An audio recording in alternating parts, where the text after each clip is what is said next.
Mike, you're asking me about any new developments since we've been standing here week on week, and yeah, that's been a year now that we and others around the world are protesting about this ongoing atrocities. And then I guess what's been new in the last week, as we know, is things have ramped up again, and I just see this from my friend's point of view in the camp, just right in Jerusalem, in East Jerusalem. When these rockets are coming over, they're literally landing on the heads, they're coming through the sky to the people that we really care about in Palestine, and our friends are regular people, families, children, and the rockets are just overhead, and then they're being exploded in the air by the Israeli Defense Shield, or they're actually hitting different targets in the region, and that just makes it even more of a worry over this last week or 10 days or so particularly.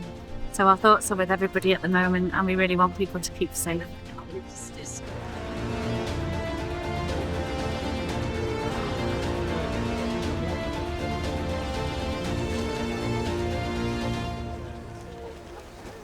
What we've just heard there about the death toll in Gaza over the year almost now, but especially with the lack of aid getting in, with polio still occurring.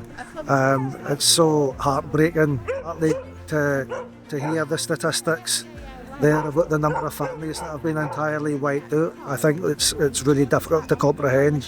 If we translated that into Orkney, saying, and thought that the same kind of proportion of families had disappeared for the local population, it's just something that hardly bears thinking about.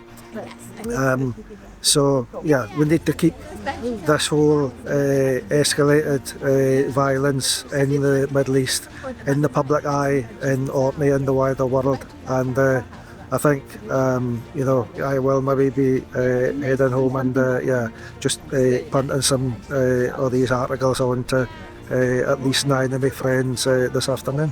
But it's obviously not the same.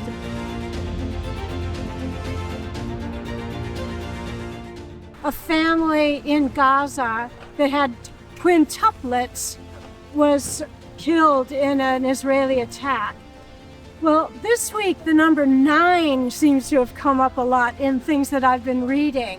For example, I just read that in Gaza there are 902 families that have been completely wiped out by Israeli bombing and killing. There are another 5,000 families that have only 1 or 2 members left. So this is going to be a generational change for the whole of the society in Gaza. Then the number 9 popped up again when I read that 90% of people in Gaza have lost their homes, which is 1.9 million people. So 9 just keeps coming up. So I thought to myself, right, well, there could be 9 things that I could do this week to try to end this absolute destruction and death. So I thought, well, I could write to 9 politicians and ask them to call for ceasefire. I could write to President Biden and ask him to stop financing and sending weapons to Israel, because that is fueling this war and destruction.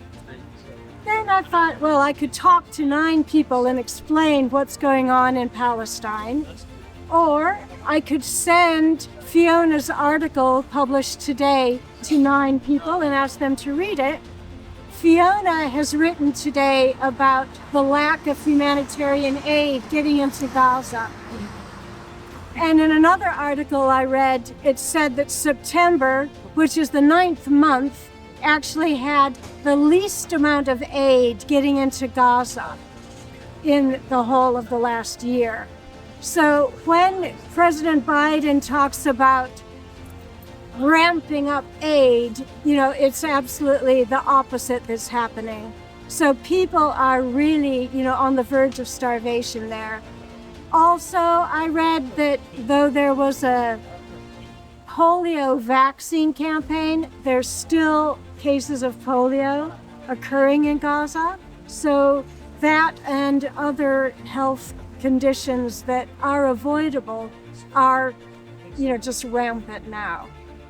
So then there are other things we can do by buying some zaytun produce, which Brian has with him today. We've got olive oil, dates, and he's got some keffiyehs, which are the Palestinian scarves.